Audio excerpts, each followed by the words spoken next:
Hello everyone, welcome to the point academy. I am Nishita Dogne और आज के इस वीडियो में हम बात करेंगे class 9th economics chapter number first, जो है मेरे पास the story of village Palanpur. ठीक है, आज स्टार्ट करेंगे अपन क्लास 9th इकोनॉमिक्स से, है ना। चैप्टर फर्स्ट करेंगे the story of village Palanpur और एक ही शॉर्ट में पूरा चैप्टर जो वो कंप्लीट करेंगे। ठीक है, अगर अच्छे से समझ लो आप तो चैप्टर बहुत ही ज्यादा सिंपल है। ठीक है, बहुत छोटे छोटे कॉन्सेप्ट है जो याद रखने की जरूरत है। ठीक है, और अगर अच्छे से समझ लिए तो ये बहुत इजीली एग्जाम टाइम में जो है वो रिमेम्बर कर सकते हो। ठीक है, तो ज्यादा बड़ा चैप्टर भी नहीं है, छोटा सा चैप्टर है। 45 मिनट में, ज्यादा से ज्यादा 45 मिनट में अगर ठीक से करोगे तो बढ़िया तरीके से समझ में पूरा आ जाएगा। ठीक है, तो ये जो चैप्टर है, यहाँ पर इस चैप्टर में एक विलेज लिया गया है। ठीक है, जिसका नाम है पालमपुर। ठीक है, एक विलेज है मेरे पास जिसका नाम है मेरे पास क्या, पालमपुर। ठीक है, पालमपुर इस गांव का नाम है। और ये विलेज जो है ना, ये क्या है, उन्होंने चैप्टर में पहले ही वार्निंग दे दी है, ये जो विलेज है क्या है, हाइपोथेटिकल विलेज है। ठीक है, मतलब ये जो विलेज है ये एक इमेजिनेशन से बनाया गया विलेज है। ठीक है, अगर आप इंडिया में अगर मैप में देखोगे भी तो पालमपुर नाम के तो बहुत ज्यादा विलेज होंगे, लेकिन जिस तरीके की फैसिलिटीज यहाँ पे, इस तरीके का जो विलेज है, जो ओवरव्यू है चैप्टर का, सॉरी इस विलेज का, इस तरीके का विलेज आपको कहीं नहीं मिलेगा। ठीक है, नाम पालमपुर नाम के विलेज आपको मिल जाएंगे, लेकिन ऐसा विलेज जो यहाँ पे फैसिलिटीज है, यहाँ पे जो जितना डेवलपमेंट है, इस तरीके का विलेज आपको कहीं नहीं मिलेगा। ठीक है, तो वो पहले बोल देते हैं कि जो विलेज है ये क्या है, एक हाइपोथेटिकल विलेज है, मतलब ये इमेजिनरी से बनाया गया। ठीक है, इमेजिनेशन से चैप्टर जो है वो बनाया गया है। क्यों क्यों क्योंकि इस चैप्टर में इन्होंने क्या किया है, इन्होंने बहुत सारी फैसिलिटीज, मतलब एक इंडिया के एक विलेज के अंदर क्या क्या फैसिलिटीज हो सकती है वो सारी फैसिलिटीज को बताया है। और वो सारी फैसिलिटीज होने के बाद जो प्रोडक्शन है, ठीक है, प्रोडक्शन कैसे होगा और इकोनॉमिक के बहुत सारे कॉन्सेप्ट जो है छोटे छोटे, वो समझाने की इस चैप्टर की हेल्प से कोशिश की। ठीक है, तो स्टार्ट करते हैं upon the story of village Palampur. ठीक है, और स्टार्टिंग करते ही हमारे पास सबसे पहले आता है क्या, ओवरव्यू ऑफ पालमपुर। ठीक है, सबसे पहले मेरे पास टॉपिक आता है ओवरव्यू ऑफ पालमपुर। तो क्या क्या फैसिलिटीज है, कितने सोसाइटी है जो कितने पार्ट्स में डिवाइड है, कितनी फैमिलीज है, सारा देखेंगे हम किसमें, ओवरव्यू ऑफ पालमपुर में। ठीक है, तो सबसे पहले मेरे पास आता है रोड एंड लोकेशन कनेक्शन। ठीक है, location and road connection, okay उल्टा बोल दिया मैंने। तो Palampur connect to nearby village Raiganj 3 kilometre and town Shahpur through all weather road. ठीक है, ये क्या बोल रहे हैं, जो पालमपुर है वो कनेक्टेड है, अपने पास का एक गांव है, कौन सा, रायगंज, जो कि 3 किलोमीटर दूर है, और एक टाउन है पास में, एक टाउन है जो कि जिसका नाम है शाहपुर। वो कनेक्टेड है इस विलेज से किस तरीके से, ऑल वेदर रोड से। ठीक है, कैसे ऑल वेदर रोड से कनेक्टेड है, मतलब जो रोड है वो पक्का रोड है। ठीक है, पक्का रोड है, मतलब वो ऐसा नहीं है कि बारिश में पूरा खराब हो जाएगा, टूट फूट जाएगा, ऐसा नहीं है, पक्का रोड है। ठीक है, ऑल वेदर रोड है, सारे सीजन में वो रोड जो है वो ऐसा ही रहेगा। ठीक है, अच्छा खासा रोड है। ठीक है, दूसरी मेरे पास बात जो आती है, बोलते हैं many vehicles on use the road. ठीक है, क्या मतलब, गांव के अंदर मुझे बहुत सारे व्हीकल अलग अलग टाइप के देखने को मिलते हैं, जैसे कि bullock cart, tongas, tractor, truck, jeeps, motorcycles. मतलब यहाँ पर जो ट्रेडिशनल व्हीकल्स थे वो भी, और जो मॉडर्न व्हीकल्स थे वो भी मुझे देखने को मिलते हैं। ठीक है, अब हमारा बुलेट कार्ट, टोंगास, ये सारे क्या है, ये मेरे जो है वो बग्गी। ठीक है, ये मेरे क्या है, ओल्ड है। ठीक है, ओल्ड व्हीकल्स है, मतलब ट्रेडिशनल व्हीकल्स है, पहले के जमाने में चलते थे। ठीक है, और मेरे ट्रैक्टर हो गया, ट्रक, जीप, मोटरसाइकिल, है ना, कार, ये सारे क्या है, ये मेरे हैं मॉडर्न व्हीकल्स। ठीक है, क्या है मेरे मॉडर्न व्हीकल्स। तो इस विलेज में मुझे बहुत सारे व्हीकल्स जो है वो लोग यूज कर रहे होते। ठीक है, इस रोड पे बहुत सारे व्हीकल्स मुझे देखने को मिलते हैं ना, अलग टाइप के, मॉडर्न भी और ट्रेडिशनल भी। ठीक है, अगर मैं बात कर लूँ सोशल सेटअप की, मतलब अगर मैं बात कर लूँ यहाँ के सोशल डिवीजन की, यहाँ पर कितनी फैमिलीज है, तो टोटल फैमिलीज है मेरे पास यहाँ पर 450। ठीक है, गांव के अंदर 450 पूरी टोटल फैमिलीज है, जो कि अलग अलग कास्ट से बिलोंग करते। ठीक है, सारे मतलब जो लोग हैं वो अपने अपने अलग अलग कास्ट से बिलोंग करते हैं। ठीक है, अपर कास्ट फैमिलीज कितनी है, 80 है। ठीक है, कितनी है, 80 जो है वो मेरे पास है अपर कास्ट फैमिलीज। ठीक है, ऊंची जाति वाले लोग, जो कि मोस्ट ऑफ द लैंड जो है वो ओन करे, ठीक है,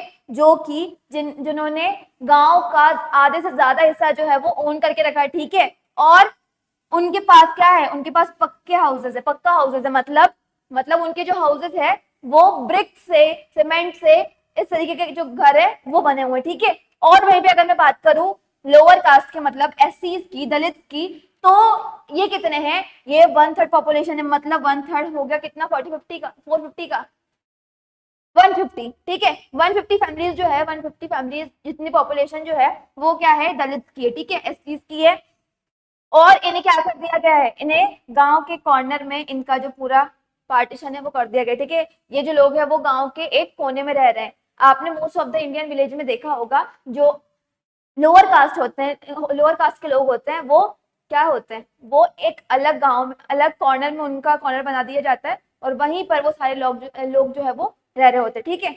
आप मुझे बताना आपके गांव में भी क्या ऐसा है, और क्या आप भी विलेज से बिलोंग करते हैं, ठीक है।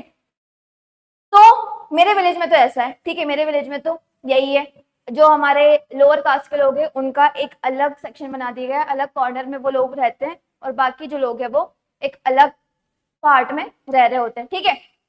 तो और इनके घर जो है वो कैसे, इनके घर जो है वो कच्चा हाउसेस है, मतलब इनके घर जो है वो झुग्गी झोपड़ी जो होती है, ठीक है, झोपड़ी होती है, उस टाइप के घर, इनके छोटे घर बने हुए हैं, ठीक है। तो 1/3 मतलब 450 फैमिलीज, ज्यादा लोग किसके हैं, ज्यादा लोग दलित के हैं, लेकिन पैसा कम होने के कारण, लोअर कास्ट होने के कारण इनको एक अलग कॉर्नर में रख दिया गया है, और इनके हाउसेस कैसे हैं, कच्चे हाउसेस है, ठीक है, कच्चे घर है ना। अगर मैं बात कर लूं फैसिलिटीज की, ठीक है, तो हमारा जो पालमपुर विलेज है वहां पर फैसिलिटीज अच्छी खासी, ठीक है, फैसिलिटीज जो है वो मेरी बहुत अच्छी है। मोस्ट हाउसेस हैव इलेक्ट्रिसिटी, ठीक है, इलेक्ट्रिसिटी फैसिलिटीज बहुत अच्छी है, ठीक है। अगर रियलिटी में मैं अगर देखूं तो बहुत सारे विलेजेस में आज भी इलेक्ट्रिसिटी नहीं है, लेकिन अगर मैं बात कर लूं पालमपुर की, तो पालमपुर में क्या है, इलेक्ट्रिसिटी फैसिलिटीज जो है वो बहुत अच्छी है, मतलब सारे घरों में, ज्यादा से ज्यादा घरों में क्या इलेक्ट्रिसिटी मेरे पास है। और इस इलेक्ट्रिसिटी का यूज जो है वो ट्यूबवेल चलाने में, ठीक है, फार्मर्स ट्यूबवेल यूज करने में, उसके बाद उनका जो स्मॉल बिजनेसेस है वहां पर इन सारी इस इलेक्ट्रिसिटी का यूज कर रहे हैं, ठीक है। पालमपुर हैज इरिगेशन फैसिलिटी, ठीक है, पानी की व्यवस्था अच्छी खासी है, और पानी जो है वो अच्छा खासा होने के कारण इरिगेशन फैसिलिटीज जो है वो भी बहुत अच्छी है, ठीक है। फार्मर जो है वो इरिगेशन फैसिलिटी, मतलब पानी का अच्छा खासा यूज करे, इरिगेशन फैसिलिटी है जो खेतों में बहुत ज्यादा अच्छी देखने को मिलती है, ठीक है। 2 प्राइमरी स्कूल है, ठीक है, 2 प्राइमरी स्कूल है और 1 हाई स्कूल है, ठीक है। यहाँ पर 2 प्राइमरी स्कूल है, ठीक है, और 1 क्या है, हाई स्कूल है। एक अगर हेल्थ केयर की बात करें हॉस्पिटल की, तो एक गवर्नमेंट हेल्थ सेंटर है, ठीक है, और एक प्राइवेट डिस्पेंसरी है। डिस्पेंसरी मतलब दवाखाना, ठीक है, डिस्पेंसरी का मतलब होता है दवाखाना। तो हेल्थ केयर फैसिलिटी में अगर बात कर लूं तो एक गवर्नमेंट हेल्थ सेंटर है, और दूसरा मेरे पास क्या है, एक जो है मेरे पास विलेज में वो प्राइवेट डिस्पेंसरी है, ठीक है। अगर प्रोडक्शन की बात कर लूं, मतलब लोग कहाँ से अपना लिवलीहुड कमा रहे हैं, ठीक है, अपना लिवलीहुड जो है वो अपना जीवन यापन किस कौन सी एक्टिविटीज करके कर रहे हैं, तो पहली मेरे पास आती है जो मेन एक्टिविटी है इस विलेज की, वो है मेरे पास फार्मिंग, ठीक है। मेन एक्टिविटी जो मेरे पास है वो है फार्मिंग, मतलब मोस्ट ऑफ द पीपल, 75% जो पीपल है, 75% जो पॉपुलेशन है वो मेरी मेनली कहाँ पर इंगेज है, वो है मेरी इंगेज फार्मिंग में, ठीक है। और अदर एक्टिविटीज मतलब नॉन फार्म एक्टिविटीज, मतलब जो लोग फार्मिंग में इंगेज नहीं है, वो जो लोग हैं वो क्या कर रहे हैं, वो कर रहे हैं dairy, small manufacturing, transport and shopkeeping, ठीक है। ये सारी एक्टिविटीज जो है वो मुझे देखने को मिलती है, ठीक है। सॉरी, अब मेरे पास सॉरी, अब आता है मेरे पास नेक्स्ट टॉपिक, ठीक है। अब आता है मेरे पास नेक्स्ट टॉपिक जो है मेरा फैक्टर ऑफ प्रोडक्शन। तो फैक्टर ऑफ प्रोडक्शन समझने से पहले मैं आपको बता दी थी प्रोडक्शन क्या होता है। प्रोडक्शन का मतलब होता है कि जो चीजों की, मतलब वो सारे गुड्स और सर्विसेज की जिन्हें हमें जरूरत होती है, उन सारे गुड्स को जब हम बनाते हैं तो उस प्रोसेस को ही हम क्या बोलते हैं, प्रोडक्शन बोलते हैं, ठीक है। वो सारी चीजें जिनकी हमें जरूरत है उसे जब हम बनाते हैं, वो सारे goods and service sorry goods and services बनाते हैं, वही प्रोसेस को हम क्या बोलते हैं, प्रोडक्शन बोलते हैं, ठीक है। और फैक्टर ऑफ प्रोडक्शन क्या होता है, जो प्रोडक्शन करने में जिन चीजों की मुझे जरूरत लग रही है वही मेरे होंगे क्या, फैक्टर ऑफ प्रोडक्शन, ठीक है। There are 4 requirements for the production of goods and services, these are known as factor of production. Mainly अगर किसी भी चीज का मुझे प्रोडक्शन करना है तो कौन सी चीजें जो सबसे ज्यादा जरूरी है, जिनके बिना मैं नहीं कर सकती, वो सारी चीजें मेरी होंगी कौन सी, फैक्टर ऑफ प्रोडक्शन। ठीक है, तो मेनली मेरे पास 4 फैक्टर ऑफ प्रोडक्शन होते हैं। ठीक है, कितने, 4 फैक्टर ऑफ प्रोडक्शन होते हैं। सबसे पहले मेरे पास रिक्वायरमेंट जो आती है, पहला फैक्टर ऑफ प्रोडक्शन होता है, वो होता है मेरा क्या, लैंड। ठीक है, land and other natural resources such as water, forest and mineral. ठीक है, सबसे पहले मेरे पास कौन सा आता है, लैंड। ठीक है, अब हवा में तो क्या, किसी भी चीज का अगर प्रोडक्शन करना है तो हवा में तो करूंगी नहीं, है ना। अगर मुझे कोई बिजनेस स्टार्ट करना है तो मुझे प्रॉपर लैंड चाहिए ना उसके लिए। अगर मैं बात कर लूं यहाँ पर, अगर मैं विलेज के हिसाब से बात करूं, ठीक है, इस चैप्टर के हिसाब से बात करूं, तो अगर एग्रीकल्चर कर रहे होंगे तो एग्रीकल्चर में भी तो उन्हें लैंड की जरूरत है। ठीक है, बिना लैंड के कोई एग्रीकल्चर कहाँ से करेंगे, है ना, तो हवा में तो करेंगे नहीं। तो सबसे पहले मेरे पास जो मेन रिक्वायरमेंट होती है वो होती है मेरे क्या, लैंड। ठीक है, और अदर नेचुरल रिसोर्सेज। ठीक है, जैसे वाटर हो गया, फॉरेस्ट हो गया, मिनरल्स, ये सारी चीजों की हेल्प से ही मेरा क्या हो जाता है, फर्स्ट फैक्टर ऑफ प्रोडक्शन। ठीक है, इसकी हेल्प से, मतलब लैंड की हेल्प से मैं क्या, वहां पर मैं क्या करूंगी, प्रोडक्शन करूंगी। ठीक है, मेरे पास एक जगह होगी, एक पीस ऑफ लैंड होगा, वहीं पर तो मैं प्रोडक्शन कर रही होंगी। तो सबसे पहले मेरे पास रिक्वायरमेंट जो आती है वो होता है मेरा लैंड। ठीक है, दूसरा जो रिक्वायरमेंट आता है मेरे पास वो होता है लेबर। ठीक है, अब भैया लैंड है, ठीक है, अब लैंड पर प्रोडक्शन किसकी हेल्प से करेंगे। ठीक है, प्रोडक्शन कौन करेगा, अब लैंड हमने खरीद के रख लिया, अब वहां पे कुछ कर ही नहीं रहे, वहां पे कोई है ही नहीं, तो कौन करेगा प्रोडक्शन, है ना। तो उसके लिए मुझे कुछ लोगों की जरूरत है ना। तो वही लोग, वही मेरे क्या होंगे, वही मेरी रिक्वायरमेंट होगी सेकेंड, जो है मेरी लेबर। ठीक है, दूसरी रिक्वायरमेंट मेरी कौन सी आती है, लेबर। ठीक है, that is people who will do the work. Labour का मतलब क्या होगा, वो सारे लोग जो काम कर रहे होंगे। ठीक है, वो सारे लोग जो मेरे लैंड पर, मतलब फैक्टर ऑफ प्रोडक्शन में, सॉरी, प्रोडक्शन में इंगेज होंगे। ठीक है, मतलब काम कर रहे होंगे, वो होंगे मेरे क्या, लेबर्स। ठीक है, अब बहुत सारी ऐसी एक्टिविटीज होती है जहां पर मुझे लगते हैं कौन से, मुझे लगते हैं हाईली एजुकेटेड वर्कर्स। ठीक है, हाईली एजुकेटेड वर्कर्स लगते हैं, मतलब फॉर एग्जाम्पल मैं बात कर लू मैं किसी कंपनी की। ठीक है, वहां कंपनी में अब कंपनी में अब मुझे क्या, मैं किसी अरे गरे को तो रख नहीं सकती, है ना, मुझे जिसके पास प्रॉपर नॉलेज होगा उसी को रखना पड़ेगा, है ना। उसके पास अगर नॉलेज नहीं होगा तो वो मेरे किसी काम का ही नहीं है। अगर मैं कुछ काम बोलूंगी उसे समझ में ही नहीं आएगा क्या काम बोल रही है ना। तो बहुत सारे ऐसे काम होते हैं प्रोडक्शन के अंदर जहां पर हाईली एजुकेटेड पीपल की जरूरत होती है या फिर वर्कर्स की जरूरत होती है, और कुछ ऐसी जॉब्स होती है और कुछ ऐसे काम होते हैं जहां पर मैं मैनुअल वर्कर के हिसाब से, मैनुअल वर्कर की मदद से भी काम कर सकती हूँ। ठीक है, बहुत सारे ऐसे वर्क होते हैं जहां पर मुझे मैनुअल वर्कर की जरूरत होती है, जैसे जैसे अगर झाड़ू वगैरह लगाना हो, ठीक है, अगर देख रेख करनी हो, ठीक है, तो यहाँ पर क्या होगा, यहाँ पर मैं मैनुअल वर्कर्स की हेल्प ले सकती हूँ। अगर मैं बात करूँ फार्मिंग की, तो वहां पर चारा वगैरह जो है, ठीक है, जो ग्रास है उसे हटाना, ठीक है, वीडिंग वगैरह, तो ये सारी चीजों में क्या होगा, ये सारी चीजों में मैनुअल वर्कर्स की मैं हेल्प ले सकती हूँ। तो वर्कर्स मेरे पास कितने आते हैं, 2 टाइप्स ऑफ वर्कर आते हैं। पहला होता है मेरा हाईली एजुकेटेड वर्कर, जो मुझे कुछ स्पेशलाइज जॉब के लिए जरूरत होती है जिनकी, ठीक है, जो कुछ नेसेसरी टास्क जो होते हैं वो कर रहे होते हैं। ठीक है, और दूसरे मेरे पास आते हैं मैनुअल वर्कर्स। ठीक है, वो सारे वर्कर्स जिन्हें जिन्हें ज्यादा नॉलेज की, जहां पर जो काम की जरूरत नहीं होती वहां पर मैं कर रही होंगी मैनुअल वर्कर्स की, जिनके पास ज्यादा नॉलेज नहीं है, ठीक है, जो ज्यादा एजुकेटेड नहीं है, वो होंगे मेरे मैनुअल वर्कर्स। ठीक है, तो वो सारा काम जो कर रहे होंगे, मैनुअल वर्क कर रहे होंगे, वो होंगे मेरे मैनुअल वर्कर्स। ठीक है, तीसरी मेरे पास जो चीज आती है, तीसरी रिक्वायरमेंट जो मेरे पास आती है किसी भी चीज का प्रोडक्शन करने की, वो होती है मेरी क्या, फिजिकल कैपिटल। ठीक है, अब भैया लैंड हो गया, ठीक है, लैंड है मेरे पास, लेबर भी है, लेकिन प्रोडक्शन करने के लिए कोई सामान ही नहीं, तो क्या करूंगी मैं, ठीक है, पैसा ही नहीं है, तो क्या प्रोडक्शन करेगा, है ना, क्या प्रोडक्शन करेंगे। तो तीसरी रिक्वायरमेंट जो मेरे पास आती है वो है फिजिकल कैपिटल। ठीक है, कैपिटल मतलब वो सारे इनपुट जो हर स्टेज पर, हर प्रोडक्शन स्टेज पर मुझे जिनकी जरूरत होती है, वो सारे इनपुट मेरे होंगे फिजिकल कैपिटल। ठीक है, अब फिजिकल कैपिटल के अंदर मेरे पास आते हैं टू टाइप ऑफ कैपिटल। ठीक है, 2 टाइप ऑफ कैपिटल। पहला मेरा होता है कौन सा, फिक्स कैपिटल। ठीक है, पहला होता है मेरा फिक्स कैपिटल। फिक्स कैपिटल कौन सा होगा, जो मैंने एक बार जिसे परचेज कर लिया, जिसे मैंने एक बार अपने बिजनेस के अंदर ले आई, है ना, प्रोडक्शन के अंदर ले आई, तो मुझे एक लंबे समय के लिए अब उसे वापस से खरीदने की जरूरत नहीं है, ठीक है। फॉर एग्जाम्पल मशीन्स है, ठीक है, फॉर एग्जाम्पल क्या है, मशीन्स है। तो ये जो मशीन है ये मैं एक बार ले आई, तो ऐसा तो नहीं है हर साल मुझे बार बार मशीन लाना ही पड़ेगा, है ना, ऐसा नहीं है। एक बार मैंने अगर मशीन ले आई तो जब तक वो पूरी खराब नहीं होती तब तक मुझसे काम चला रही होंगी अपना, यही करते हैं ना, एक बार ले आते सामान, फिर जब तक वो पूरा एकदम रिजेक्ट ना हो जाए तब तक वो मुझसे काम करते रहते हैं। तो ये सारी चीजें जो एक लंबे समय तक के लिए मुझे काम देती हैं वो मेरी होंगी कौन सी, वो होंगी मेरी फिक्स कैपिटल, ठीक है। जैसे कि टूल्स हो गया, मशीन्स हो गया, बिल्डिंग, अगर मैंने एक बार बिल्डिंग बना ली तो ऐसा तो नहीं है कि हर साल इसे तोड़कर बार बार बिल्डिंग बनाती रहूंगी, ऐसा तो नहीं है ना। या फिर ऐसा है क्या कि एक साल बना लिया, अब दूसरे साल उसमें काम करूंगी तो भूत आ जाएगा, नहीं ना, ऐसा नहीं होगा। एक साल अगर मैंने बिल्डिंग बना ली तो वो मुझे लंबे समय तक के लिए काम देगी, वही सेम बिल्डिंग, है ना।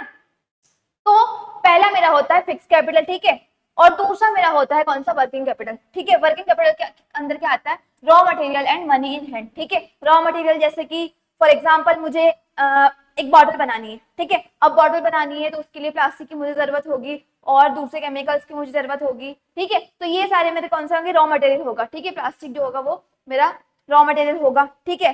फॉर एग्जाम्पल मुझे एक एक एक एक एक एक क्या बनाना है, कपड़ा बनाना है, ठीक है, टी शर्ट बनानी है, ठीक है। अब टी शर्ट बनानी है तो कॉटन टी शर्ट बनानी है अगर मुझे, तो कॉटन जो है मेरा रॉ मटेरियल की जरूरत होगी, ठीक है। बार बार जो कॉटन है वो मुझे लाना पड़ेगा, अगर एक बार खत्म हो गया तो वापस से लाना पड़ेगा, फिर खत्म हो गया फिर वापस से लाना पड़ेगा। तो इसमें क्या होगा, इसमें मुझे टाइम टू टाइम जो है वो इसे एक्वायर करना पड़ेगा, ठीक है। तो रॉ मटेरियल मतलब जो भी चीजों की मुझे जो बनाना है उसका जो रॉ मटेरियल होगा वो मेरा आएगा किसमें, वर्किंग कैपिटल में, और मनी इन हैंड, ठीक है। अगर कुछ सेलिब्रेशन हो गया हमने, ठीक है, सेलिब्रेशन कर लिया कभी, ठीक है, उसमें मेरा पैसा लग गया, वेजेस देनी है, ठीक है, तो ये मेरा हो गया वर्किंग कैपिटल, मतलब जो आता जाता रह रहा है, ठीक है, मतलब जो परमानेंट नहीं है, फिक्स नहीं है, जो जिसका फ्लो है वो आता जाता रह रहा है, ठीक है, इन एंड आउट है, ठीक है, ये मेरा होगा कौन सा, वर्किंग कैपिटल, ठीक है।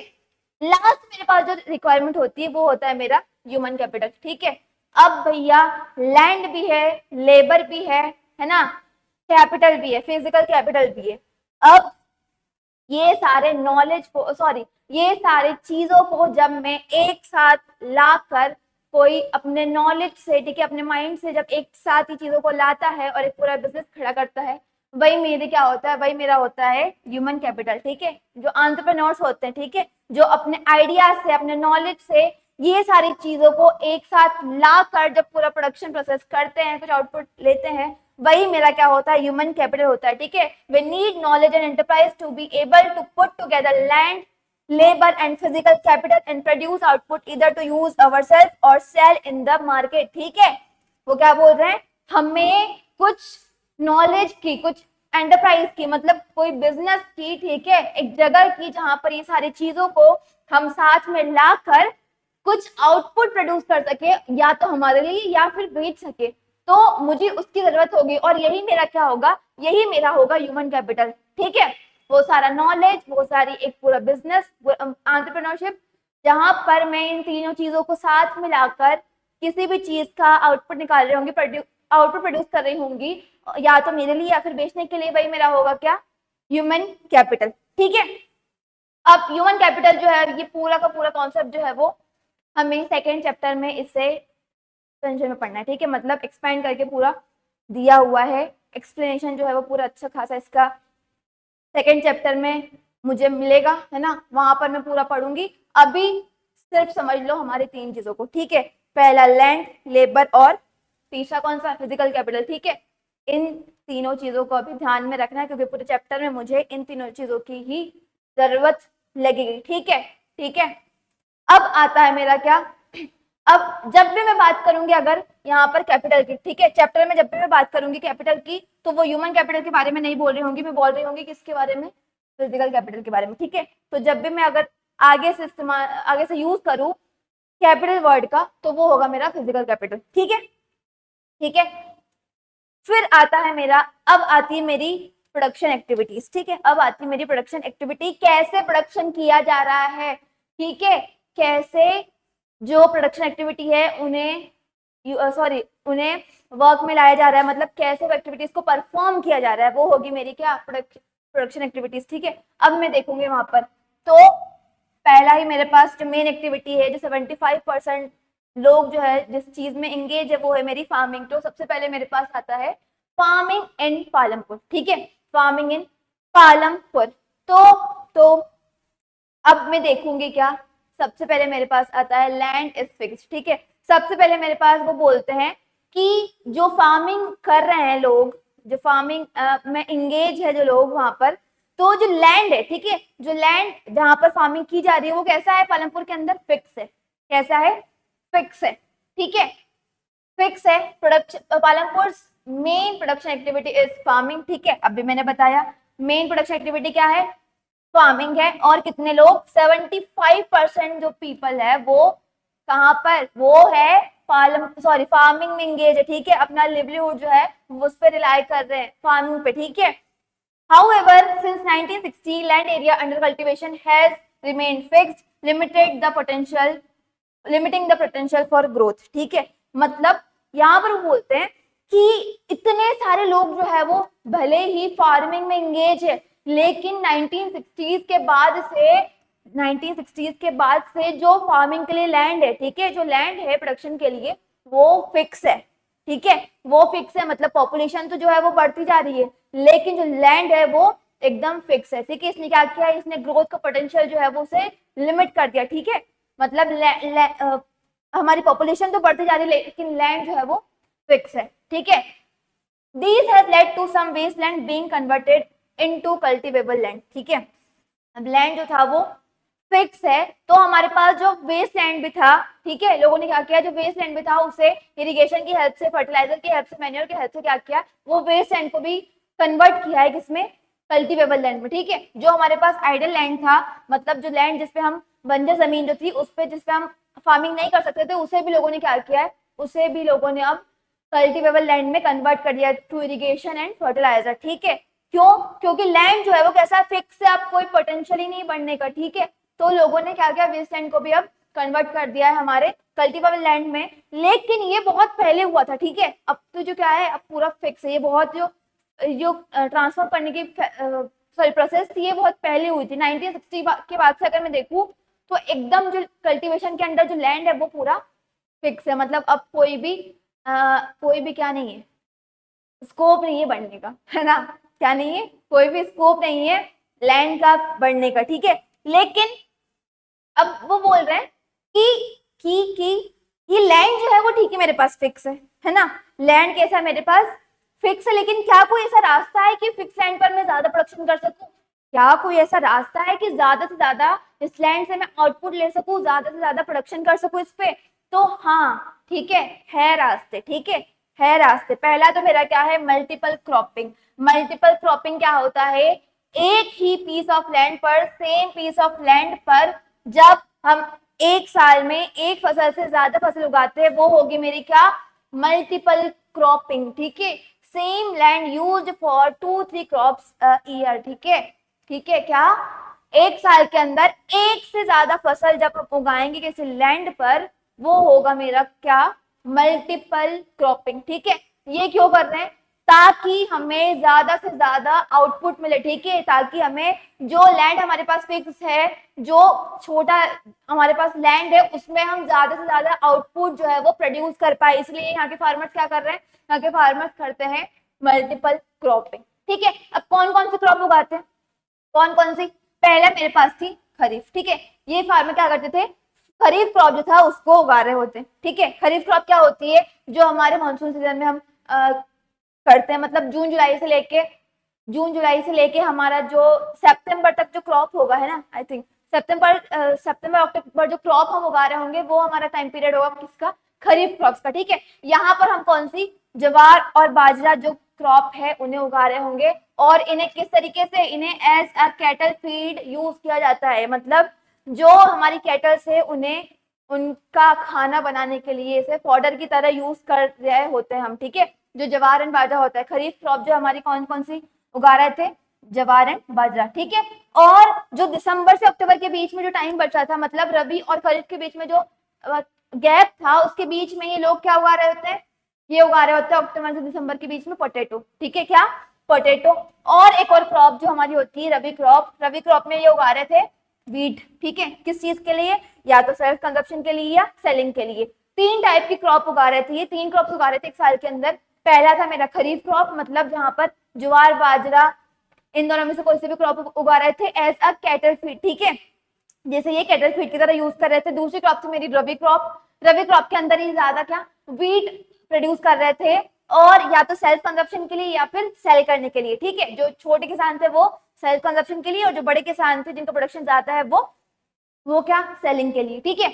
और अब ये रबी और खरीफ के बीच में थोड़ा सा जो टाइम पीरियड था 1 महीने का, वहां पर ये क्रॉप ये क्या करते थे, अक्टूबर से दिसंबर के बीच में पोटैटो की भी फार्मिंग करते थे, ठीक है, किसकी, पोटैटो की भी फार्मिंग करते थे, ताकि इनका जो प्रोडक्शन है, मतलब इन्हें ज्यादा से ज्यादा आउटपुट जो है वो उस लैंड से मिल सके, ठीक है। खाली नहीं छोड़ा इन्होंने लैंड को, जितना भी लैंड था पूरा कल्टीवेट कर दिया, और एक साल के अंदर लगातार लगातार लगातार इसके अंदर जो है वो क्रॉपिंग करते जा रहे थे, ठीक है।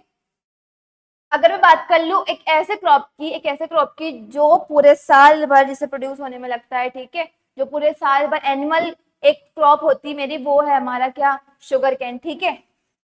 शुगर कैन जो है वो भी कुछ लोग जो है वो प्रोड्यूस कर रहे थे यहाँ पर, जो कि मेरी क्या थी, एनुअल क्रॉप थी, जैसे पूरा साल भर जो प्रोड्यूस होने में लगती है, ठीक है। और इसका लोग जैगरी बनाते थे, या फिर इसे ऐसे ही शाहपुर में जाकर ट्रेडर्स को बेच देते थे, ठीक है। All farmers at least 2 crops many grow potato as third, ठीक है। लोग क्या कर रहे थे कि साल में कम से कम 2 फसल तो उगा ही रहे थे, ठीक है, रबी और खरीफ। लेकिन कुछ लोग ऐसे भी थे जो एक साल में, जो अक्टूबर से दिसंबर के बीच में जो टाइम पीरियड था, जो गैप आ रहा था, वहां पर ये लोग पोटैटो भी प्रोड्यूस कर रहे थे, ठीक है, ताकि जो इनके पास लिमिटेड लैंड है उसके बीच में ये ज्यादा से ज्यादा आउटपुट जनरेट कर सके, ठीक है।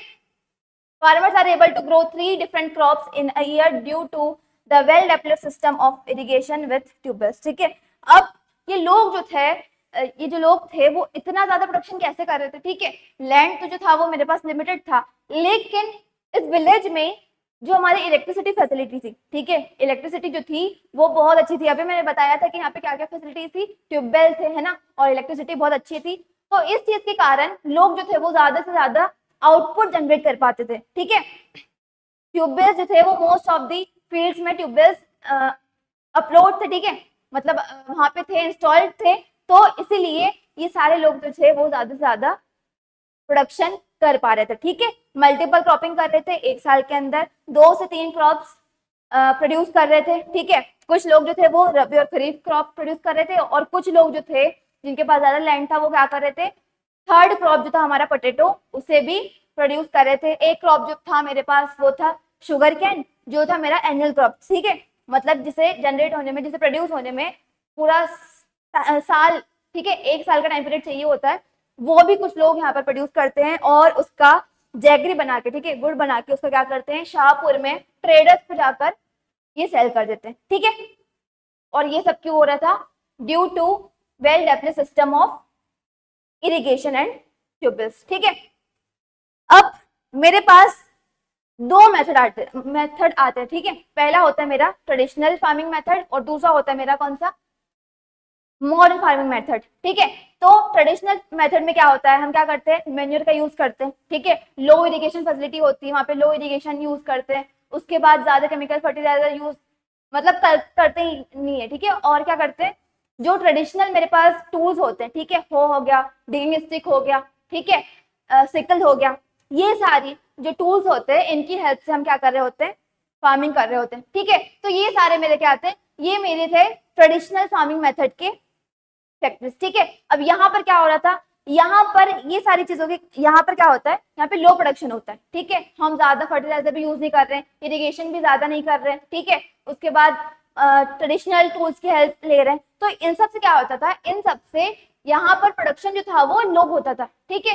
इसीलिए अब 1960s में हमारे इंडिया में क्या हुआ, इंडिया में आया ग्रीन रिवॉल्यूशन, ठीक है, क्या आया, ग्रीन रिवॉल्यूशन। यहाँ पे क्या हो रहा था, यहाँ पर मॉडर्न फार्मिंग मेथड्स को यूज करके फार्मर्स जो थे वो ज्यादा से ज्यादा प्रोडक्शन कर पा रहे थे। ठीक है, एक स्मॉल पीस ऑफ लैंड में ज्यादा से ज्यादा जो थे वो प्रोडक्शन कर पा रहे थे। ठीक है, यहाँ पर हमारे जो ग्रीन रिवॉल्यूशन था वहां पर हम क्या यूज कर रहे थे, HYV सीड्स का। ठीक है, HYV सीड्स का यूज कर रहे थे, मतलब हाई यील्डिंग सीड्स का। यील्ड का मतलब होता है उपज। ठीक है, कितना जो हमारा सीड है उससे कितना जो है वो प्रोडक्शन हो सकता है, वही हमारी क्या होगी, यील्ड होगी। ठीक है, मतलब उपज कितनी है उस सीड्स की। ठीक है, तो यहाँ पर मॉडर्न फार्मिंग जो थी, मतलब ग्रीन रिवॉल्यूशन जो आया था उसके बाद फार्मर्स क्या यूज कर रहे थे, फार्मर यूज कर रहे थे हमारा HYV सीड्स का। ठीक है, जो कि इंट्रोड्यूस हुआ था हमारा कब, लेट 1960s में। ठीक है, लेट 1960s में आया था हमारा। तब से हमारे फार्मर जो थे वो मॉडर्न फार्मिंग मेथड्स का ज्यादा से ज्यादा क्या इंडिया में यूज देखने को मिलता है। ठीक है, सबसे स्टार्टिंग में जो ट्यूबवेल फैसिलिटीज थी, HYV सीड्स जो आए थे वो हमारे पंजाब, हरियाणा इस साइड थे, फार्मर्स ने यूज किए थे। ठीक है, जो ट्यूबवेल्स थे वो इंस्टॉल किए थे फार्मर्स ने। ठीक है, सबसे पहले वहां पर हमारे पंजाब और हरियाणा में। ठीक है, वहां पे फिर इरिगेशन फैसिलिटी बहुत अच्छी हुई। ठीक है, फिर प्रोडक्शन में भी हमें एक ड्रास्टिक चेंज देखने को मिला, है ना। पहले जो क्रॉप जितना प्रोड्यूस हो रहा था उससे एकदम ही डबल जो था वो प्रोडक्शन मुझे अब हमारा ग्रीन रिवॉल्यूशन आया था उसके बाद देखने को मिलता है, farming methods, sorry modern farming methods की हेल्प से। ठीक है, मोर येल्ड बट रिक्वायर। ठीक है, एम्पल वाटर, मतलब इरिगेशन फैसिलिटी जो थी वो बहुत ज्यादा अच्छी, बहुत ज्यादा हो रही थी। ठीक है, केमिकल फर्टिलाइजर। ठीक है, मॉडर्न फार्मिंग मेथड में क्या हो रहा था, जो हमारा मैन्योर था उसे साइड रखकर फार्मर जो थे वो क्या यूज कर रहे थे, केमिकल फर्टिलाइजर का। ठीक है, केमिकल फर्टिलाइजर का ज्यादा से ज्यादा यूज कर रहे थे। ठीक है, और पेस्टिसाइड्स का। ठीक है, इन तीनों चीजों का यूज हो रहा था हमारे कहाँ पे, मॉडर्न फार्मिंग मेथड में। ठीक है, ठीक है, और क्या, सबसे मेन चीज HYV सीड्स। ठीक है, पहले हम कौन से ट्रेडिशनल सीड्स का यूज कर रहे थे हमारे फार्मर्स, फिर आया हमारा 1960 के बाद green revolution, modern farming method. वहां पर जो हमारे किसान लोग थे, ठीक है, जो हमारे फार्मर्स थे वो यूज कर रहे थे HYV सीड्स का, जिससे ज्यादा से ज्यादा प्रोडक्शन सेम लैंड पर हो सके। ठीक है, ट्रेडिशनल वर्सेस HYV यील्ड का अगर मैं कंपैरिजन करूं तो ट्रेडिशनल में मुझे पहले कितना मिल रहा था, एक साल के अंदर 1300 kg पर हेक्टेयर मिल रहा था। ठीक है, 1300 kg per hectare traditional seed से मुझे मिल रहा था। ठीक है, यहाँ पर मैं एग्जांपल ले रही हूँ वीट का, है ना। लेकिन वहीं पे अगर मैं बात करूँ, जब मेरे पास मॉडर्न फार्मिंग मेथड आया तब मेरा हो रहा था HYV सीड से मेरा 3200 kg पर हेक्टेयर। ठीक है, मतलब एकदम ही डबल। ठीक है, ठीक है, डबल हो रहा था हमारे यहाँ पे प्रोडक्शन मॉडर्न फार्मिंग मेथड्स के यूज से। ठीक है, इसके हेल्प से, है ना। Input like tractors and threshers, fast farming. ठीक है, क्या हुआ था, ये जो इनपुट्स आए थे हमारे पास, जो ट्यूबवेल्स थे वो आए थे, थ्रेशर आया था हमारे पास, प्लो आया था, ट्रैक्टर आए थे, ये सारे किसानों ने ये खरीदना स्टार्ट किया और इनसे क्या किया, फार्मिंग करना स्टार्ट किया।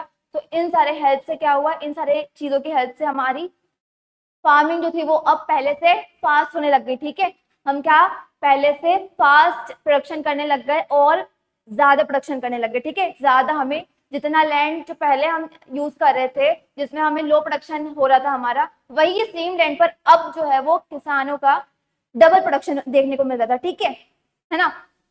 लेकिन ये जो हमारा ग्रीन रिवॉल्यूशन था, इसके इतने सारे एडवांटेज के साथ साथ हमारे पास कुछ डिसएडवांटेज भी मिलते हैं। ठीक है, कुछ डिसएडवांटेज भी देखने को मिलते हैं। ठीक है, फैसिलिटी जो थी, बेनिफिट तो जो थे वो हमें बहुत सारे मिले थे ग्रीन रिवॉल्यूशन से, लेकिन वहीं पर बहुत सारी ऐसी जगह थी जहां पर इसका एक एडवर्स इफेक्ट देखने को मुझे मिल रहा था। ठीक है, तो विल द लैंड सस्टेन। ठीक है, अब वो बोल रहे हैं कि अगर इतना केमिकल फर्टिलाइजर जो है वो यूज कर रहे हैं, ओवर इरिगेशन जो कर रहे हैं, क्या उससे हमारा लैंड जो है वो सस्टेन कर पाएगा, क्या हमारा जो लैंड है जो पहले इतना फर्टाइल हो पाएगा।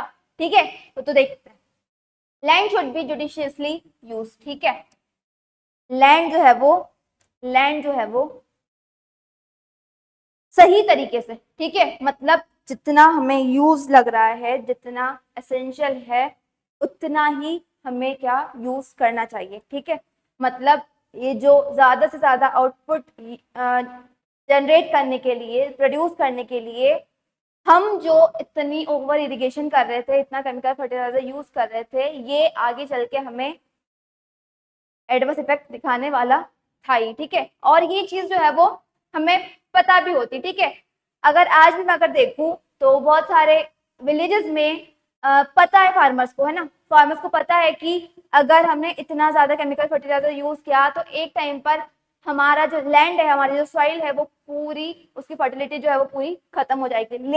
लेकिन ग्रीडीनेस के कारण, ठीक है, उनकी जरूरतों के कारण उन्हें ज्यादा से ज्यादा अब केमिकल फर्टिलाइजर जो है वो यूज करना पड़ता है, ठीक है। क्यों? क्योंकि हमने एक बार जो है वो अब स्टार्ट कर दिया, ठीक है, इसे यूज करना जो है वो स्टार्ट कर दिया, ठीक है। लेकिन अब हम उसे अगर यूज नहीं करेंगे तो हमारा प्रोडक्शन जो है वो पूरा गिर जाएगा, ठीक है। तो अब केमिकल फर्टिलाइजर जो है वो इसका यूज जो है वो फार्मर्स बढ़ाते जा रहे ताकि अब जो है हमारा प्रोडक्शन जो है वो आगे बढ़ते रहे, ठीक है।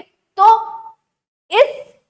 इस फर्टिलाइजर के यूज से हमारा जो लैंड है अब वो क्या आगे चल के इसमें एडवर्स इफेक्ट देखने को मुझे मिलते हैं, ठीक है। In many areas green revolution is associated with the loss of fertility due to over use and increased use of chemical fertiliser, ठीक है। क्या हुआ है, बहुत सारे इंडिया के अंदर ऐसे मैंने एरियाज फिर मुझे देखने को मिलते हैं कि जहां पर जो ग्रीन रिवॉल्यूशन है उसके कारण क्या हुआ है, उसके कारण फर्टिलिटी जो थी हमारे सॉइल की वो पूरी गिर चुकी है, ठीक है। लैंड की जो फर्टिलिटी थी वो पूरी कम हो चुकी है, ठीक है। क्यों? क्योंकि हमने बहुत ज्यादा क्या किया है, ओवर इरिगेशन कर दिया है, और फार्मर्स ने क्या किया है, केमिकल फर्टिलाइजर का जो यूज है वो बहुत ज्यादा कर दिया, ठीक है, बहुत ज्यादा कर दिया, ठीक है। दूसरी चीज जो मुझे देखने को मिलती है, continuous use and over exploitation have lowered the water table below the ground, ठीक है। अब जो इरिगेशन फैसिलिटी मेरे पास है, जो इरिगेशन में कर रही हूँ, कहाँ से कर रही हूँ, ग्राउंड वाटर से ही कर रही हूँ, है ना। तो जो हम एक्सप्लॉइट कर रहे हैं, ठीक है, ओवर इरिगेशन जो कर रहे हैं, इसके कारण क्या हुआ है, हमारा जो ग्राउंड वाटर है उसका लेवल भी मुझे एकदम से गिरते हुए दिखता है, ठीक है। तीसरा जो एडवर्स इफेक्ट आता है वो हमारे पास होता है, इन सारी चीजों के कारण क्या होता है, एक टाइम पर इनका प्रोडक्शन जो है वो भी अब गिरने लगता है, ठीक है। तो once destroyed it will be difficult to restore, so we must take care of the environment to sustain the land and ensure future development, ठीक है। हमें ये जो हमारा लैंड है, अगर ये एक बार डिस्ट्रॉय हो गया तो वापस इसे रिस्टोर होने में बहुत ज्यादा टाइम लगेगा, और इसे रिस्टोर करने में बहुत ज्यादा हमें क्या परेशानी होगी, ठीक है। इसीलिए हमारा जो लैंड है उसे हमें सस्टेनेबल तरीके से यूज करना चाहिए, उसका जो केयर करके रखना चाहिए, ठीक है। और इस तरीके से यूज करना चाहिए कि हमारा जो एनवायरनमेंट है उसे भी कोई भी एडवर्स इफेक्ट ना हो, ठीक है, और हमारा जो फ्यूचर डेवलपमेंट है वो भी होता रहे, ठीक है। तो जो ये अब हमने देखा था, जो इतना ज्यादा लैंड एक्सप्लॉइट कर रहे थे, इतना ज्यादा केमिकल फर्टिलाइजर यूज कर रहे थे, उससे क्या हो रहा था, ज्यादा टाइम तक लैंड जो सस्टेन नहीं कर पाएगा, है ना। अब मैं देखती हूँ लैंड डिस्ट्रीब्यूशन, ठीक है। पालमपुर में डिस्ट्रीब्यूशन किस तरीके से हुआ है हमारे लैंड का, ठीक है। तो कितनी, अभी मैंने बताया था 450 फैमिलीज थी, ठीक है, टोटल फैमिलीज थी 450, है ना। 80 फैमिलीज जो थी वो मेरी कहाँ से थी, अपर कास्ट से, ठीक है। और 150 जो फैमिलीज थी वो मेरी कहाँ से बिलोंग कर रही थी, वो मेरी बिलोंग कर रही थी एससी दलित से, ठीक है, लोअर कास्ट से, है ना। तो 450 फैमिलीज थी, ठीक है। 1/3 जो फैमिलीज थी, 150 फैमिलीज जो थी हमारी, वो कैसे थी, लैंडलेस थी, ठीक है। कैसे थी, लैंडलेस थी, मतलब जो ज्यादातर दलित थे उनके पास लैंड था ही नहीं, ठीक है, लैंडलेस थे वो लोग, है ना। और अगर मैं बात कर लूँ 240 फैमिलीज की, ठीक है, जो बच्चे मेरे पास 240 फैमिलीज जो है वो थे मेरे क्या, स्मॉल फार्मर्स, ठीक है, वो थे मेरे स्मॉल फार्मर्स, मतलब जिनके पास 2 हेक्टेयर से भी कम लैंड जो था वो थे, उतना जो पॉपुलेशन था वो था हमारा 240 फैमिलीज का, ठीक है। 150 जो फैमिलीज थी उनके पास कोई भी लैंड नहीं था, मतलब लैंडलेस थे, जो दलित थे, ठीक है। 240 फैमिलीज जो आती है वो मेरी क्या थी, वो थे मेरे स्मॉल फार्मर्स, उनके पास थी लेस देन 2 हेक्टेयर लैंड, ठीक है।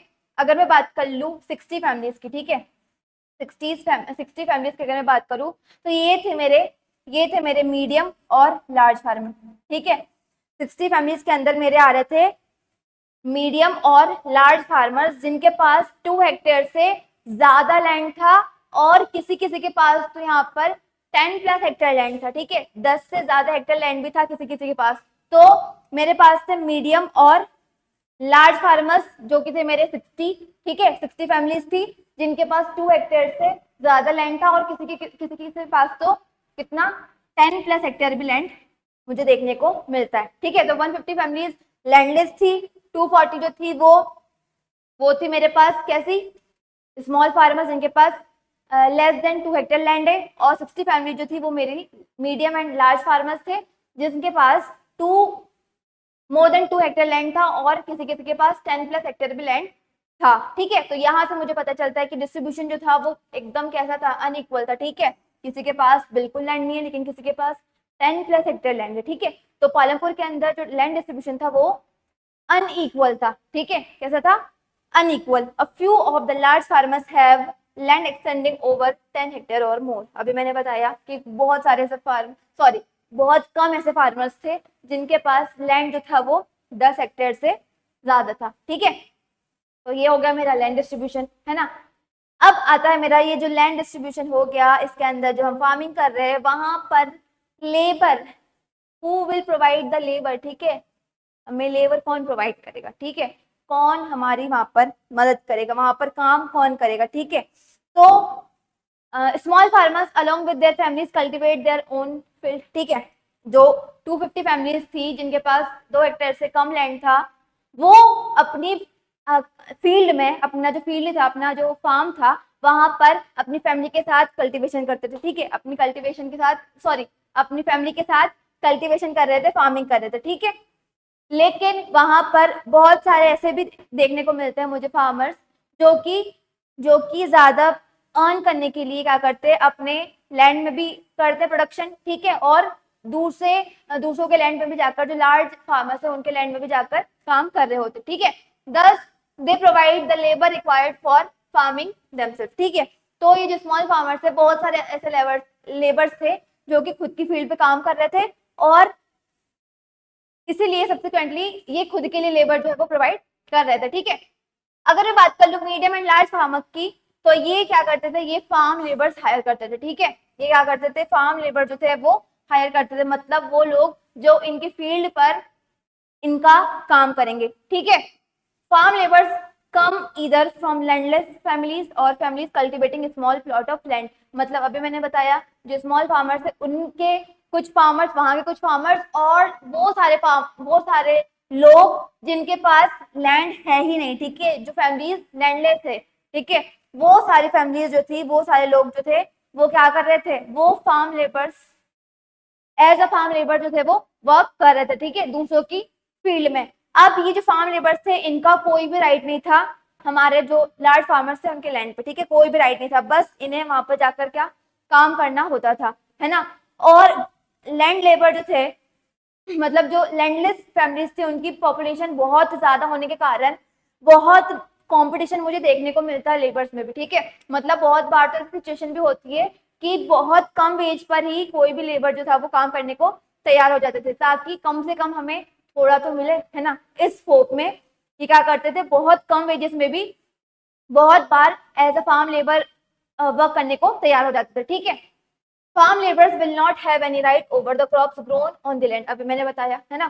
Farm labours are paid wages which can be in cash और एनी काइंड ऑफ ग्रेन्स या फिर पल्सेस, ठीक है। तो जो लेबर्स थे हमारे फार्म लेबर्स, वो कैसे पेड किए जाते थे, उन्हें वेजेस दी जाती थी, ठीक है। या तो वेजेस जो मिलती थी वो इन फॉर्म ऑफ कैश मिलती थी, या फिर इन्हें क्या कर दिया जाता था, कुछ ग्रेन्स दे दिया जाता था, ठीक है। या तो इन्हें कुछ अनाज दे देते थे, या फिर कुछ कैश मिलता था, मतलब वेज मिलते थे, ठीक है। Wages vary widely from region to region, crop to crop and from one farm activity to another like sowing and harvesting, ठीक है। अब ये जो वेजेस थी, ठीक है, ये जो वेजेस थी ये अलग अलग रीजन में अलग अलग क्रॉप्स के हिसाब से दी जाती थी, ठीक है। क्रॉप कौन सा उगा रहे हैं हम, ठीक है, एक फार्म लेबर जो है वो कौन सी एक्टिविटी कर रहा है, ठीक है।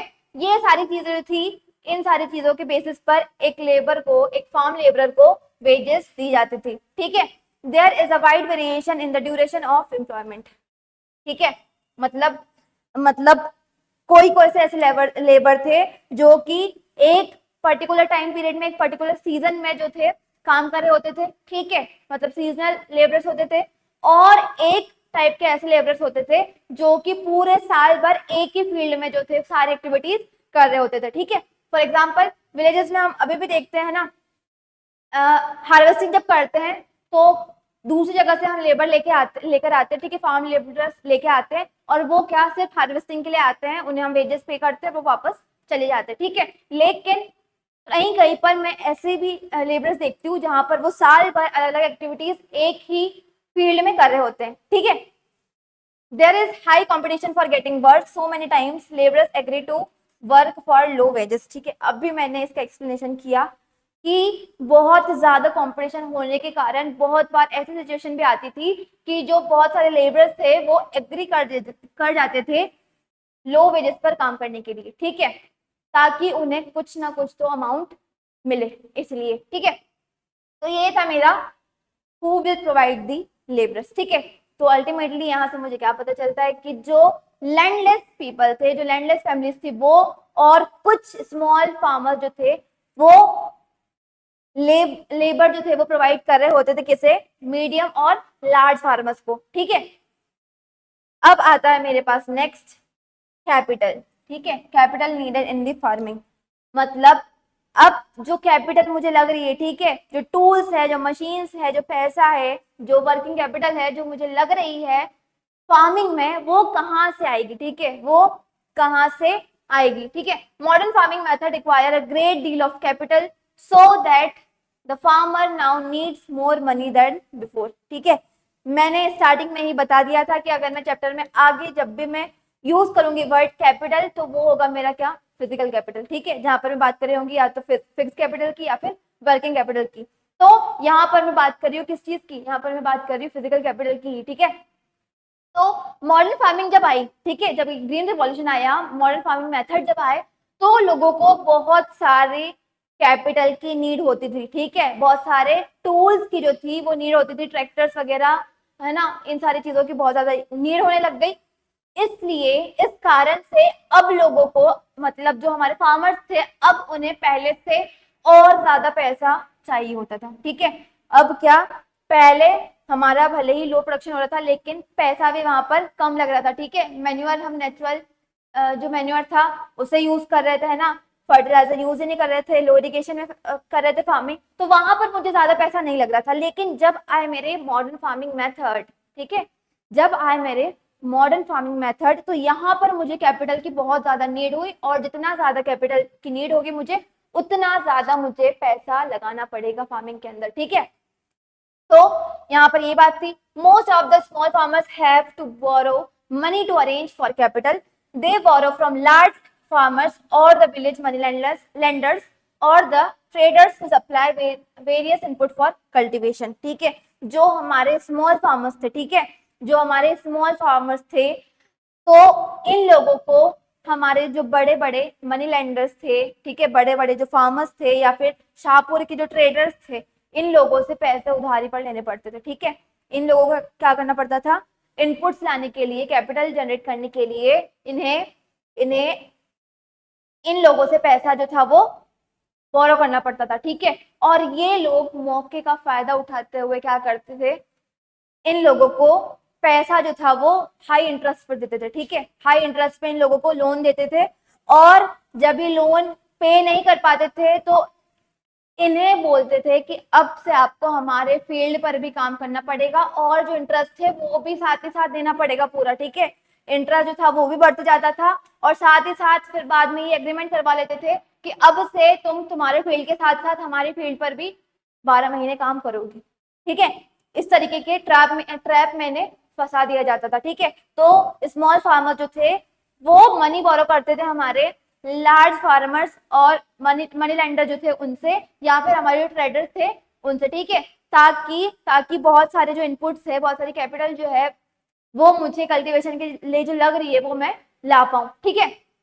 और अगर मैं बात करूं मीडियम और लार्ज फार्मर की, ठीक है, अगर मैं बात करूं मीडियम और लार्ज फार्मर्स की, तो ये लोग जो थे ये क्या करते थे, जो कैपिटल जनरेट करते थे, मतलब जो कैपिटल लग रही है, जो टूल्स, मशीन्स, ट्रैक्टर्स वगैरह जो थे वो लग रहे थे, वो सारे मेरे अपनी सेविंग से ही ले आते थे, ठीक है। ये क्या करते थे, इतना ज्यादा प्रोडक्शन हो रहा है, ठीक है, इंटरेस्ट भी इतना सारा आ रहा है, तो सेविंग तो होगी ऑब्वियसली, है ना।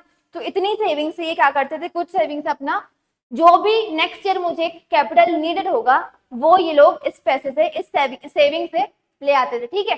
तो स्मॉल फार्मर्स जो थे वो क्या करते थे, बोरो करते थे, और मीडियम और जो लार्ज फार्मर थे वो अपनी सेविंग से अपने जो भी कैपिटल जिसकी जरूरत हो रही है वो अरेंज कर लेते थे नेक्स्ट ईयर के लिए, ठीक है।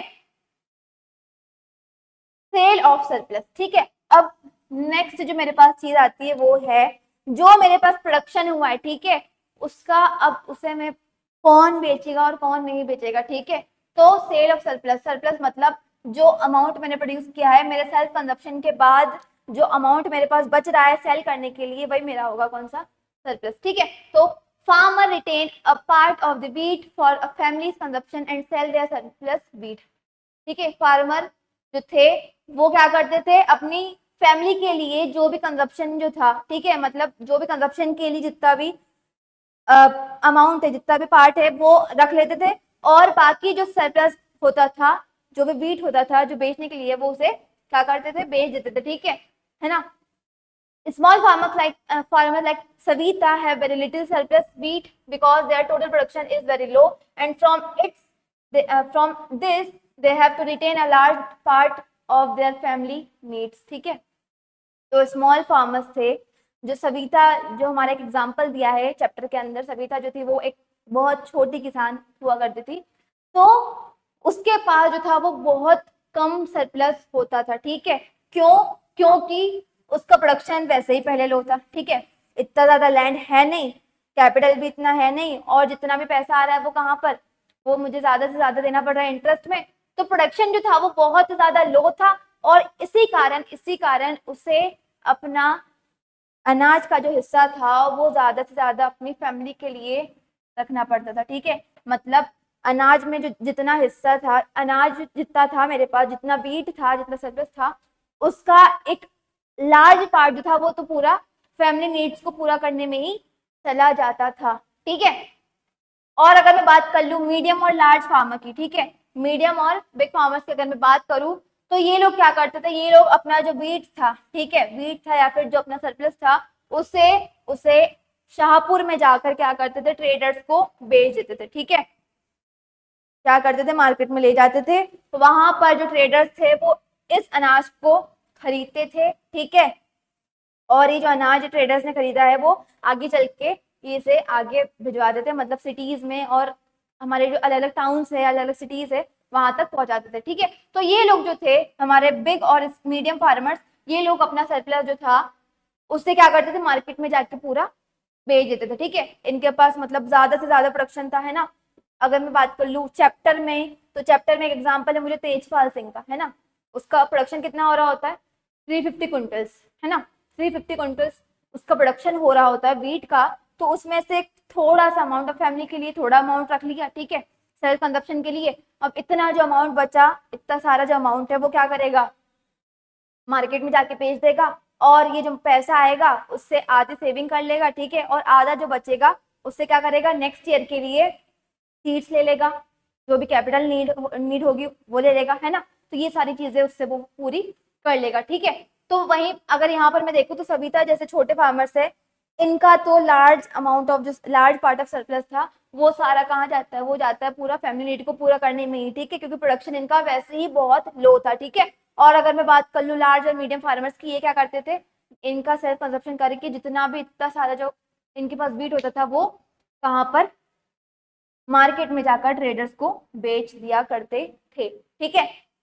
Large farmers keep their income from the sale of wheat as working capital for farming in the next season. अभी मैंने ये चीज बताई है ना, कि जो लार्ज फार्मर्स थे वो क्या करते थे, अपना जो भी इनकम हुआ, मतलब जो सरप्लस सेल करके जो भी इनकम जनरेट हुआ उसे as a working capital next season के लिए रख लेते थे, और फिर उसे वहां पर यूज करते थे, ठीक है।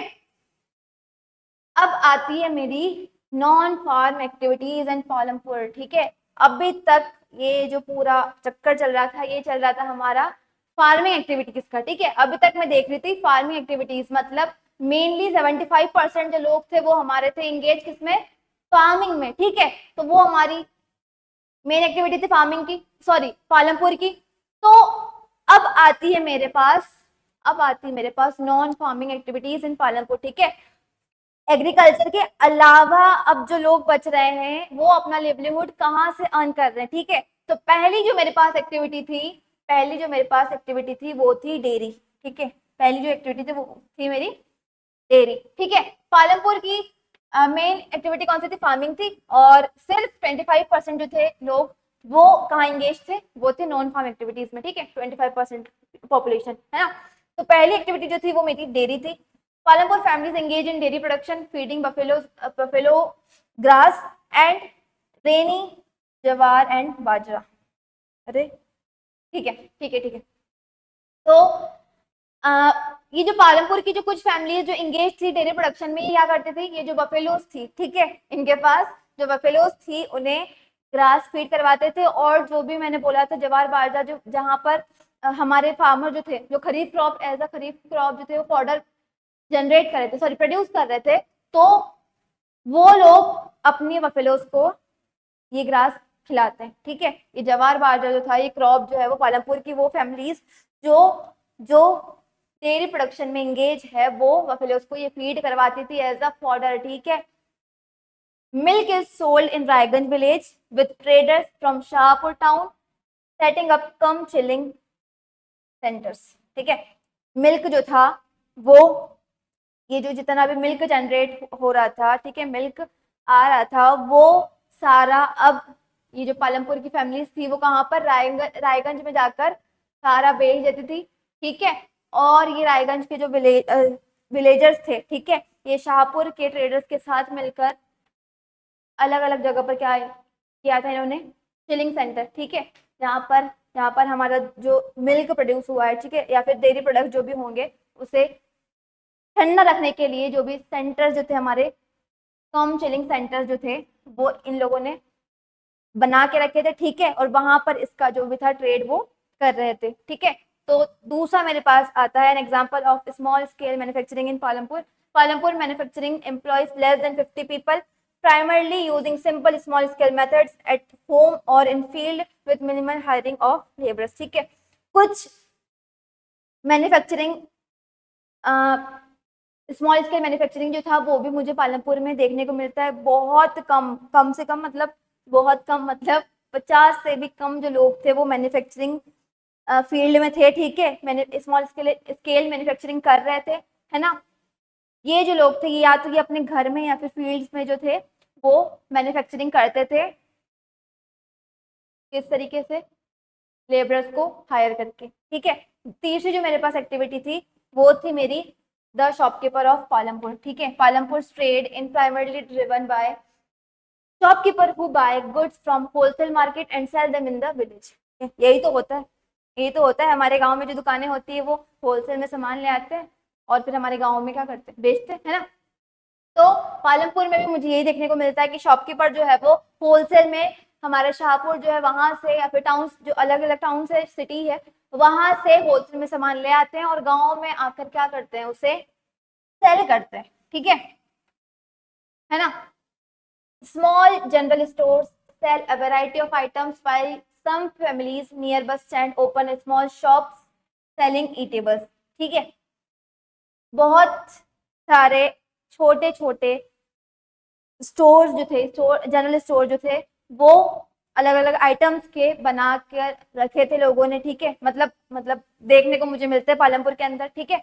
और बहुत कम ऐसी फैमिलीज थी, ठीक है, थोड़ी सी ऐसी फैमिलीज थी जिन्होंने क्या किया था, बस स्टैंड के पास में कुछ खाने पीने की या फिर वेजिटेबल्स हो गई, फ्रूट्स हो गए, ये सारे दुकानें जो थी वो लगाकर रखी थी, ठीक है। यहाँ से वो अपना लिवलीहुड जो था वो अर्न कर रहे थे, है ना। लास्ट जो मेरे पास आता है वो था transport a fast developing sector, ठीक है। मैंने देखा था कि पालमपुर के अंदर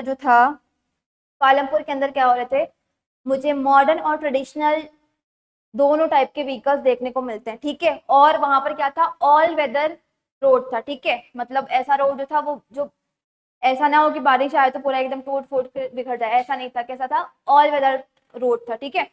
तो रोड फैसिलिटी अच्छे होने के कारण अब ये जो सेक्टर था, ट्रांसपोर्ट सेक्टर जो था, ये जो व्हीकल्स थे एक जगह से दूसरी जगह जो चीजें ट्रांसपोर्ट कर रहे थे, मतलब विलेज से हमारा शाहपुर हो गया, रायगंज हो गया, यहाँ पर जो चीजें हम ट्रांसपोर्ट कर रहे थे, ट्रांसपोर्ट ही कर रहे थे, एक्सपोर्ट नहीं कर रहे थे, ट्रांसपोर्ट कर रहे थे, ठीक है।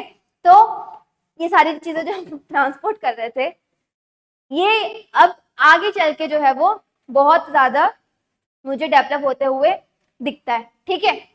The road connecting Palampur to Raiganj features various vehicle including rickshaw वाला, डोंगा वाला, jeeps, tractor drivers and traditional bullock carts with the number of transport service provides increasing in recent year, ठीक है। ये सारे जो लोग हैं, रिक्शा वाला हो गया, मेरा डोंगा वाला हो गया, उसके बाद जीप्स हो गई, ट्रैक्टर हो गए, ट्रक ड्राइवर्स है, ये सारे लोग जो है वो अब ये इतनी अच्छी रोड कनेक्शन जो थी पालमपुर से रायगंज, इस फीचर के कारण अब रिसेंट ईयर में मुझे ये डेवलप होते हुए दिखाई पड़ते हैं, ठीक है। तो चौथी जो मेरी एक्टिविटी थी वो थी ट्रांसपोर्ट सिस्टम की, ठीक है।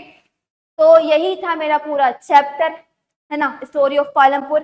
पहले ही मैंने वार्निंग दे दी थी कि ये चैप्टर जो था वो कैसा है, हाइपोथेटिकल है, ठीक है, एक इमेजिनरी विलेज है ना, ऐसा विलेज रियलिटी में कहीं भी एग्जिस्ट नहीं करता है। अगर आप मैप में अगर देखोगे तो पालमपुर नाम के तो बहुत सारे विलेज मिल जाएंगे, लेकिन ऐसा विलेज जहाँ पर इतनी सारी फैसिलिटी है, इरिगेशन भी अच्छी है, इलेक्ट्रिसिटी भी है, और बहुत सारी अलग अलग नॉन फार्म एक्टिविटीज भी हो रही है, ऐसा विलेज आपको कहीं भी इंडिया में देखने को नहीं मिलेगा, ठीक है। ये विलेज जो था वो बुक में इसलिए दिया गया था, ये स्टोरी जो थी वो इसलिए दी गई थी ताकि इकोनॉमिक्स के बहुत सारे ऐसे बेसिक कॉन्सेप्ट, जो छोटे छोटे चीजें जो हमें समझने की जरूरत है, वो आसानी से एग्जाम्पल से समझा सके, इसलिए चैप्टर जो था वो दिया गया था, ठीक है। ये स्टोरी जो थी वो, ये विलेज जो था वो दिया गया था। आई होप आप सभी को सारी चीजें समझ में आई होंगी, और अगर वीडियो पसंद आया हो तो लाइक कर देना, और अगर चैनल पर नए हो तो सब्सक्राइब कर देना और बेल आइकन प्रेस कर देना, ठीक है, ताकि जब भी नए वीडियोस आए तब आपके पास जल्द से जल्द नोटिफिकेशन पहुंच जाए, ठीक है। और अगर मुझसे कोई भी टॉपिक छूटा हो तो मुझे कमेंट सेक्शन में जरूर बताना, ठीक है।